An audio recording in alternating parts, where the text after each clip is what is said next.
स्वागत है। मेरे साथ हमारे आज वरिष्ठ सहयोगी बीके कौशिक जी और पंचकुला के जिलाध्यक्ष रंजीत उप्पल जी मेरे साथ मौजूद हैं और एक महत्वपूर्ण विषय पर प्रेस कॉन्फ्रेंस करने के लिए आज हम सब यहाँ पर एकत्रित हुए हैं। आप सभी को सबसे पहले नव वर्ष की शुभकामनाएं। आज मकर संक्रांति है, उसकी बहुत बहुत शुभकामनाएं।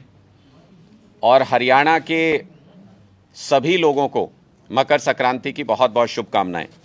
आज जिस विषय पर हम ये प्रेस कॉन्फ्रेंस कर रहे हैं वो एक बहुत गंभीर विषय है।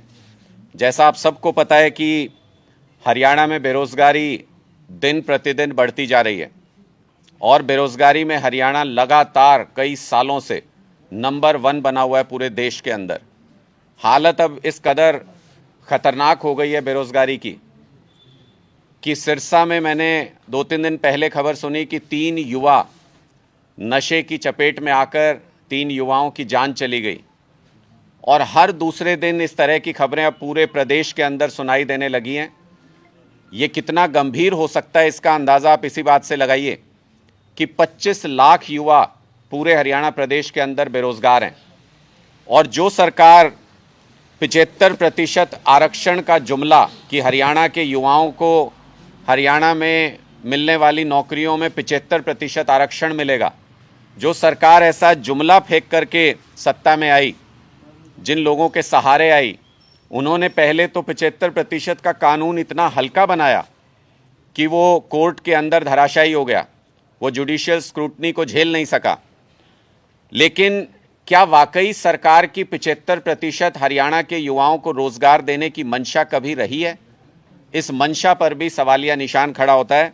मैं आपके सामने अपनी आज की ओरिजिनल बात रखने से पहले कुछ आंकड़े प्रस्तुत कर रहा हूं, जो इस सरकार की अब तक की भर्तियों के आंकड़े हैं। कृषि विभाग में आप सब जानते हैं 600 एडीओ की पोस्ट निकली थी, उसमें सिर्फ 50 उम्मीदवारों का चयन हुआ। 550 पोस्ट इसी तरह खाली रह गई, सिर्फ 50 उम्मीदवारों का चयन हुआ। उसमें 23 पद जो थे वो जनरल कैटेगरी के थे, उसमें से 16% हरियाणा के बाहर के बच्चे सेलेक्ट हुए, हरियाणा के बाहर के लोग सेलेक्ट हुए, यानी 70% सिलेक्शन हरियाणा के बाहर के युवाओं का था। इसके बाद 2021 में एसडीओ इलेक्ट्रिकल की भर्ती हुई, 99 लोगों का सिलेक्शन हुआ।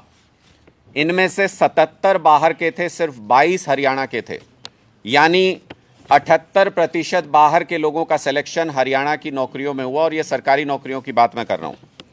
लेक्चरर ग्रुप बी की टेक्निकल एजुकेशन के लिए जो भर्ती हुई, उसमें 157 में से 103 जो लोग थे वो हरियाणा के बाहर के सेलेक्ट हुए, यानी 66% हरियाणा के बाहर के लोगों का इस जॉब के लिए भी सिलेक्शन हुआ। इसके बाद आप देखें 2019 में इसी सरकार में असिस्टेंट प्रोफेसर पॉलिटिकल साइंस की भर्ती हुई थी, जिसमें 18 में से 11 लोग जो थे वो हरियाणा के बाहर के थे, यानी 61% बाहर के सिलेक्शन इस भर्ती में भी हुए। एचसीएस की भर्ती में 34 लोग बाहर के सिलेक्शन हुआ, उनका सिलेक्शन हुआ। हरियाणा अकेला ऐसा प्रांत है जहां पे जो स्टाफ नर्स और वेटनरी की पोस्ट निकलती है, उसके लिए हरियाणा नर्सिंग रजिस्ट्रेशन काउंसिल या हरियाणा वेटनरी रजिस्ट्रेशन काउंसिल का पंजीकरण अनिवार्य नहीं है। इसकी वजह से हरियाणा के अंदर भी हमारे बच्चों को इन जॉब्स में नौकरी नहीं मिल पाती। और दूसरे प्रदेशों में हर जगह पे आप देखेंगे तो वेटनरी के लिए और स्टाफ नर्स के लिए वहाँ के काउंसिल का रजिस्ट्रेशन आवश्यक होता है, जिससे वहाँ के लोकल लोगों को तरजीह मिलती है उसमें। हरियाणा में ऐसा कोई प्रावधान नहीं है। नतीजा ये कि बाहर के युवा नर्सिंग और वेटनरी में भर्ती हो रहे हैं और हरियाणा के युवा लगातार नौकरी मिलने का इंतज़ार इन पदों के लिए भी कर रहे हैं।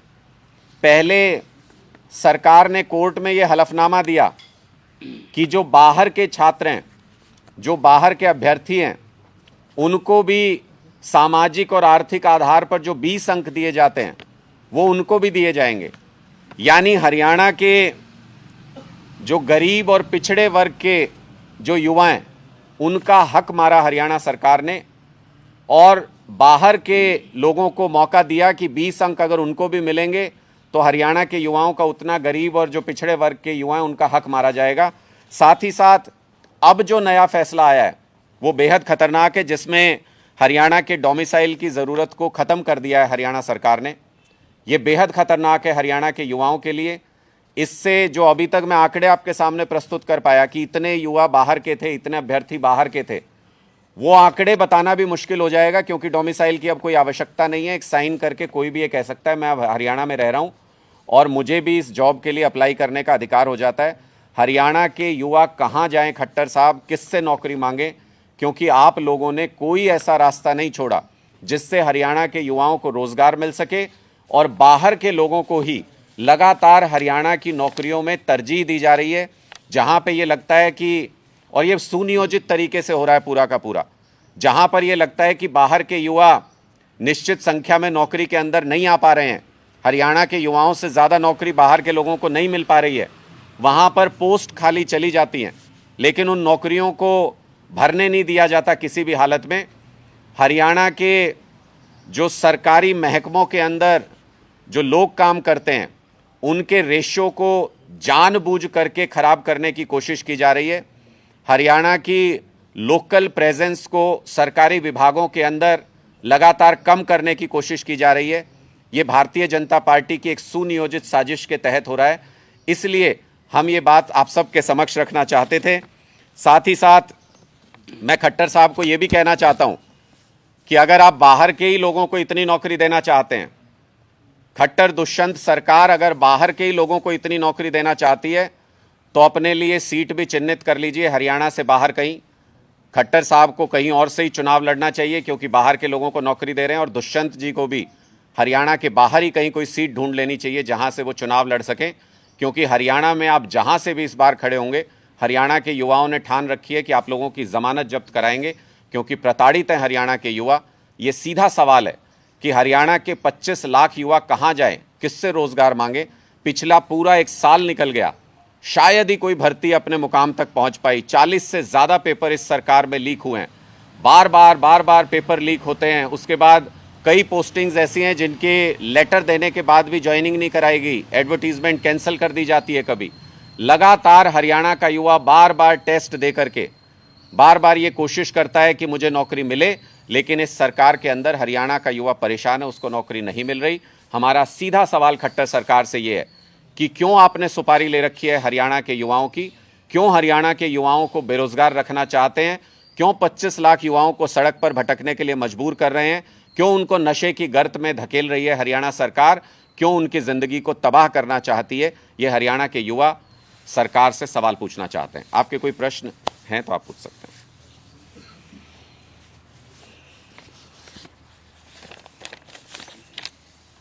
सरकार तो यही कहती है कि एक पेपर लीक हुआ था कांस्टेबल वाला, उसके अलावा कोई पेपर लीक नहीं हुआ है। और भर्तियों की जो बात है, पिछली सरकार से 2 गुने से ज़्यादा भर्तियां सरकार अब तक कर चुकी है, और सीएम ने कल ये भी कहा था कि अगले 2 महीने में 60,000 भर्तियां की जाएंगी। सीएम साहब ने जब पिछला बजट पेश किया था तो ये कहा था कि इस साल में 60,000 भर्तियां की जाएंगी। मुझे नहीं लगता कि 1000 भर्तियां भी इस साल में वो कर पाए हैं। तो इसका मतलब उनका जो पिछले बजट में जो कुछ उन्होंने स्पीच दिया था वो झूठ था, और सदन के अंदर जो व्यक्ति झूठ बोल सकता है। मैं तो कहता हूं कि सीएम साहब ने सिर्फ युवाओं से झूठ नहीं बोला, उनके रोजगार के बारे में, भ्रष्टाचार के बारे में भी गीता की झूठी कसम सीएम साहब ने खाई। हम बार बार ये कहते हैं, जब उन्होंने एक पुराना महाभारत का एक प्रकरण है जिसमें ये कहा गया था कि अश्वत्थामा हतो इति, लेकिन मंद आवाज में उसके बाद कहा गया नरो व कुंजरो वा, कि वो मनुष्य है या पशु है मुझे मालूम नहीं है। ऐसे ही खट्टर साहब ने भी जब गीता की कसम खाई विधानसभा के अंदर, तो मुझे लगता है उन्होंने कहा कि मैं गीता की कसम खाता हूं कि एक भी भ्रष्टाचारी को बख्शेंगे नहीं। उसके बाद मंदी आवाज़ में शायद ये भी बोला था कि सबको अच्छी अच्छी पोस्टिंग देंगे। जिनके ऊपर भी भ्रष्टाचार के मामले चले उनको न सिर्फ बहाल किया गया, जो रंगे हाथों पकड़े गए उनको भी न सिर्फ बहाल किया गया बल्कि अच्छी पोस्टिंग भी खट्टर सरकार के द्वारा दी गई। तो भ्रष्टाचार के मामले में भी खट्टर सरकार झूठ बोलती है, और युवाओं को नौकरी देने के बारे में भी बजट भाषण आप पिछला उठा के देख लीजिए, उसमें जो जो कुछ बोला था, कहा था 2 लाख युवाओं को ट्रेनिंग देंगे, कोई ट्रेनिंग नहीं दे पाए। कहा था कि 60,000 युवाओं को नौकरी देंगे, कोई नौकरी पिछले 1 साल में नहीं दे पाए। इससे स्पष्ट है कि ये जो दूसरा टर्म खट्टर सरकार का और दुष्यंत सरकार का गया है, ये दूसरा टर्म पूरी तरह से युवा विरोधी था। इसमें नौकरी देना तो दूर, जो पहले से नौकरी लगे हुए हैं उनकी नौकरियों पर भी संकट मंडरा रहा है। खट्टर साहब ने कहा था कि सरकार चाहती है भर्ती करना, भर्ती निकालती भी है, लेकिन विपक्षी दल है उनका एक खास भर्ती रोको गैंग चल रहा है जो भर्ती रोकने की कोशिश में लगा रहता है हमेशा, और हाईकोर्ट में मामले लेकर जाते हैं। पंजाब के अंदर खट्टर साहब की पार्टी भी, दूसरी पार्टियां भी पुरजोर कोशिश कर रही हैं कि किसी तरीके से मान साहब के काम करने को रोका जा सके, आम आदमी पार्टी को काम करने से रोका जा सके। लेकिन हमने साल भर के समय में ही 40,000 नई नौकरियां पंजाब के अंदर दी हैं। कोर्ट के अंदर बहुत कम ऐसे मौके आए जब कोई भी हमारी जॉब जो हमने दी पंजाब में उसको चैलेंज किया गया और उसको तुरंत टैकल किया गया कोर्ट के अंदर भी। कोई कमी अगर आप छोड़ेंगे भर्ती प्रक्रिया में तो निश्चित तौर पर युवा अपने साथ होने वाले अन्याय के खिलाफ कोर्ट में जाएंगे। इसका मतलब आपकी भर्ती प्रक्रिया पूरी तरह से सही नहीं है, उसके अंदर बहुत सारी कमियां हैं, उसके अंदर बहुत सारे पेच हैं जिनकी वजह से वो बार बार कोर्ट में जाकर के अटक जाती है। कभी पेपर लीक हो जाता है, कभी कोर्ट में चले जाते हैं। हमारा कहने का मतलब ये है कि युवाओं के हाथ आज भी खाली हैं, युवाओं को कुछ नहीं मिलता है। और जहां पर नौकरियों के अंदर हरियाणा में सिलेक्शन हुए, मैंने आपको पढ़ के बताया किस तरीके से किसी जॉब में 70% बाहरी उम्मीदवार हैं, किसी जॉब में 78% बाहरी उम्मीदवार हैं, किसी में 66%, किसी में 61%। अगर बाहर के ही युवाओं को नौकरी देनी है तो फिर वो जो 75% हरियाणा के युवाओं को नौकरी देने का जो जुमला था, आप स्वीकार कीजिए जनता के सामने कि वो झूठ था, वो जुमला था। जैसे आपने स्वीकार किया कि 15 लाख रुपए देने का जो मोदी सरकार ने जो वादा किया था, मोदी जी ने जो वादा किया था, बाद में आपने कहा कि वो जुमला था।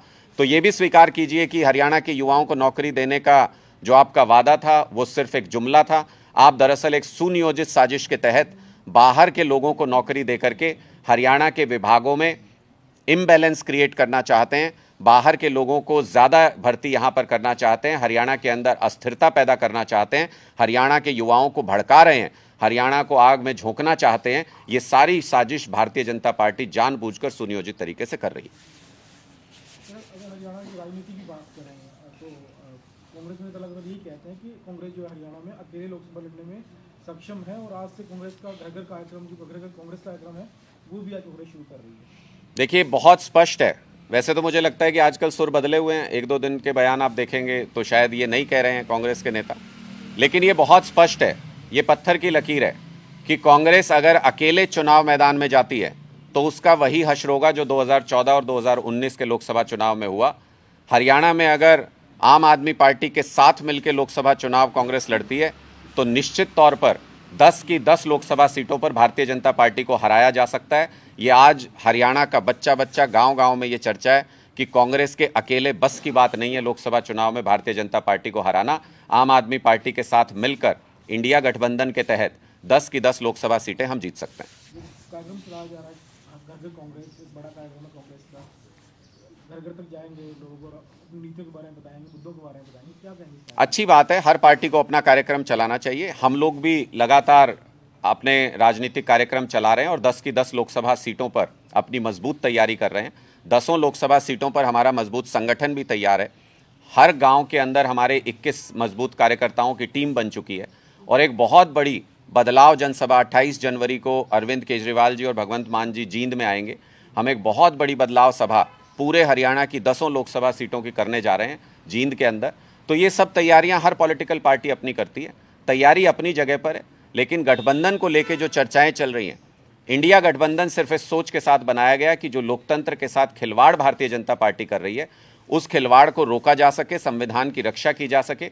अब ये कांग्रेस को तय करना है कि उन्हें 2014 और 19 वाला रिजल्ट चाहिए या दिल्ली और पंजाब जैसा रिजल्ट चाहिए, जहां पर भारतीय जनता पार्टी को बिल्कुल हाशिए पर हम लोगों ने खड़ा कर दिया। Thank you ji.